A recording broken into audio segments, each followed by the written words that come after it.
Garry Kasparov is known to say that every country has its own mafia. But in the case of Russia, the mafia has its own country. My name is Jason Smart. I'm a special correspondent for the Kyiv Post. And I also happen to be a researcher that specifically studies Russia during the Putin era.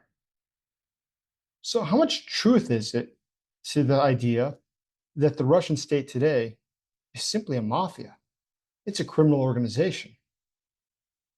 Well, looking back at the historic record, there's some pretty strong arguments to be made that modern Russia has truly developed in ways unlike any other European country. It truly is a mafia empire. So let's take a look back first at Vladimir Putin and his own background. Vladimir Putin was for many years in the KGB. However, upon the collapse of the Soviet Union, he found himself in need of work. And back then, there was a very interesting nexus of Russian history, because it was precisely then that Russia's criminal organizations, the mafia, began to work with the Russian intelligence services and those that had worked in Russia's intelligence services. The mafia wished to expand, try to go globally. And those who had been in the KGB had both the means to help the mafia to expand, but also the ability to offer protection that nobody would get in their way. Since their interests merged, they were able to work together and still work together today to build what is truly a global criminal empire. Putin himself served as an advisor to the then Mayor of St. Petersburg, Anatoly Sobchak. It is during this period of time that Putin developed the reputation as being a bribe-taker on a massive scale. But his fortune improved over time, from going from St. Petersburg politics to Moscow. Yeltsin at this period, in the late 90s, was already incredibly unpopular. He knew that his presidency was coming to an end, and that there were many people calling for his prosecution, as well as his daughter and son-in-laws, for their illegal activities during his presidency, especially surrounding corruption.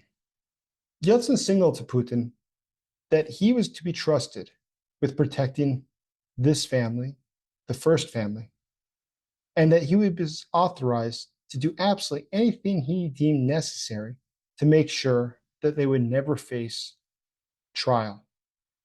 So, what happened?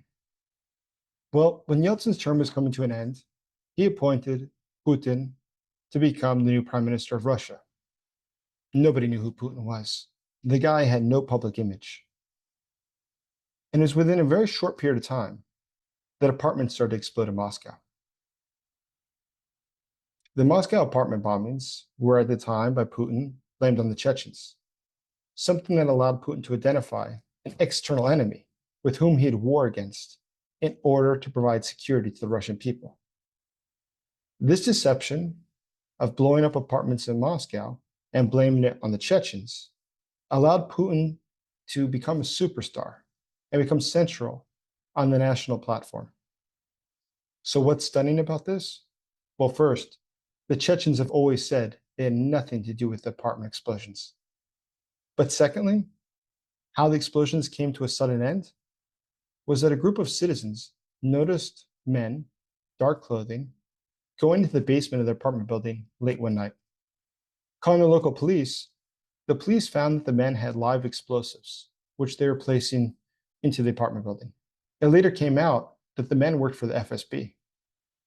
Putin, only weeks before, was himself the director of the FSB. Now, the FSB, of course, said that there was no signs of anything illegal, rather it was simply a training exercise. Quite a strange training exercise to put live explosives into civilian housing without informing anybody. But neither here nor there, Putin had already identified the external enemy. It was the Chechens, which led to Putin's full destruction of Grozny, the capital of Chechnya, as well as a number of systematic attacks he carried out on the region. But why would Putin do this? The answer is simple. He needed something to call the Russian people to him, to make him the center.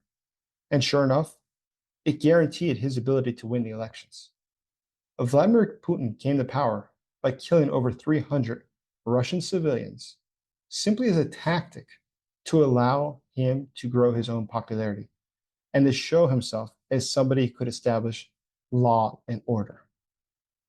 So just imagine a political leader who willfully kills his own citizens just to boost his popularity. According to David Satter, a well-known American journalist who lived for many years in Moscow, what distinguishes the Putin Mafia from, say, Al Capone's was that Al Capone restricted any violence against women and children. In the case of Putin, says Satter, he has a communistic mentality about humans. That is, humans are simply a material, a disposable resource that can be used up and thrown away. They have no intrinsic value. So, if it serves your interest to kill a bunch of civilians just to boost your popularity, there's really nothing wrong with it. It's a very natural thing to do if that's the option given to you. And we see that Putin, though, throughout his life, has had the same sentiment about humans. We see it with the assassinations he's carried out, including with Anna Politkovskaya, who he assassinated in 2006 in her apartment building on his birthday because she had been covering the war in Chechnya. We see the total impunity with which Boris Nemtsov, an opposition leader, was assassinated in 2015, immediately outside the walls of the Kremlin. It is a pretty clear calling card that it was the Kremlin behind the hit. And it advertised total impunity. The Kremlin can kill who they want, and they'll get away with it. Just recently, during the security conference in Munich, Alexei Navalny was also killed. Another Putin foe died, and the international community had the same reaction then as it had about the earlier assassinations. It did nothing. Vladimir Putin operates with impunity because he has seen that Western leaders are afraid to challenge him. And like any bully, the more that he gets away with pushing others around, the more he's going to do it. Putin does not have any intention of stopping until he is stopped. And that's why Russia's invasion of Georgia in 2008 is something that we could have probably predicted.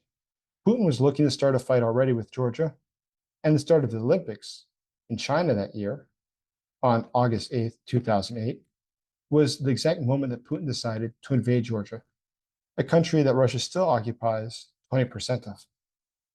Putin stood by his friend Assad in Syria throughout the Syrian civil war, continuing to today, where hundreds of thousands of citizens have died. Putin does this because it's simply in his interest. Putin has a friend in Assad, and he's willing to do whatever is necessary to make sure that he stays in power. The consequence, the loss of human life, doesn't interest him at all. And so when we get to Ukraine in 2014, when the war began, it's perhaps totally unsurprising that Putin is uninterested that his actions are killing incredible sums of Ukrainian civilians, Ukrainian soldiers, and also Russian soldiers. Once again, in Putin's worldview, these people have no intrinsic value. They only exist to serve what is his goals. The impunity towards the law is probably the most striking feature of the Putin Mafia that distinguishes it from other mafias in the world. One, the Mafia cooperates directly with the Russian government. We know that the Russian government cooperates directly with terrorist organizations like Hamas and Hezbollah. We see that the Russian state is quite open in its relationship with other dictatorships and its close working relationship with countries like Iran and North Korea, which otherwise are pariah states. But why is it that Putin does things like murder in public someone like Nemtsov, where it's so clear that it was the Kremlin that did it? Well, Putin knows that nobody will push back.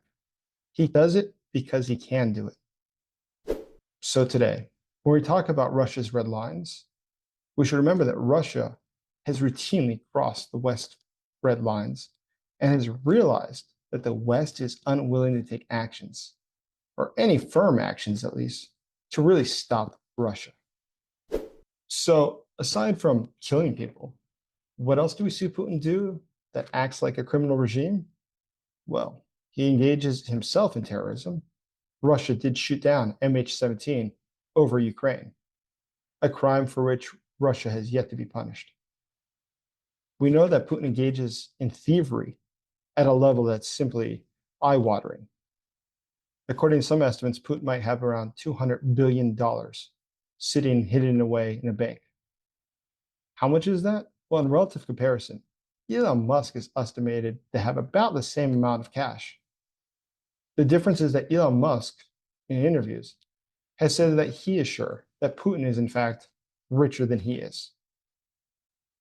This means that Putin has stolen the future of his own people, a crime that he knows, should he ever fall, he would be punished for.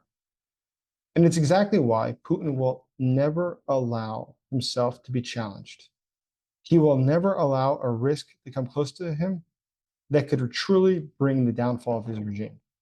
Because if his regime were to fall, he has countless lives that he has taken that are on his conscience, as well as the hundreds of billions that he has stolen or allowed to be stolen from Russia's population. He has stolen the future of Russia due to his own criminal background, his desire to cover it up, and his desire to hide who he really is. A simple thug from St. Petersburg who acts with total impunity towards the law because he knows that nobody is going to challenge him, not domestically and not internationally. And that's why we can be absolutely certain that Vladimir Putin, now with more of a self-image of being a god than ever before, is sure that he can do whatever he wants and get away with it. And that's why if the West wishes to truly stop Putin, they must act and not simply talk about it. Thank you.